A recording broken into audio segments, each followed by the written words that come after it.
Hello বন্ধুরা, দেখুন কুচ্চা ধরতে গিয়েছিলাম। কুচ্চা এখানে অনেকগুলো কুচ্চা রয়েছে।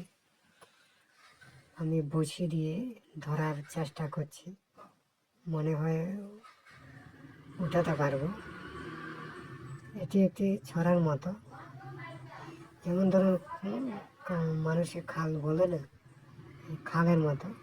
এখানে অনেকগুলো কুচ্চা রয়েছে। আমি একে একে বসিয়ে দিয়ে ধরার চেষ্টা করছি। আপনারা দেখতে থাকুন ভিডিওটি, তাহলে অনেক কিছু আপনারা দেখতে পারবেন। আসলে কুচ্চা ধরা তেমন সহজ কাজ নয়, কিন্তু একটু পরিশ্রম করতে হবে, তাহলে আপনারা কুচ্চা ধরতে পারবেন। কিন্তু বসিয়ে দিয়ে টেনে কুচ্চা ধরার মজাই আলাদা। আপনারা কুচ্চা কোনো সময় ধরেছেন কিনা সেটা আমাদের জানাতে পারেন। আপনারা কী ধরনের ভিডিওগুলো চান এবং কেমন লাগে আপনাদের একটু জানাবেন।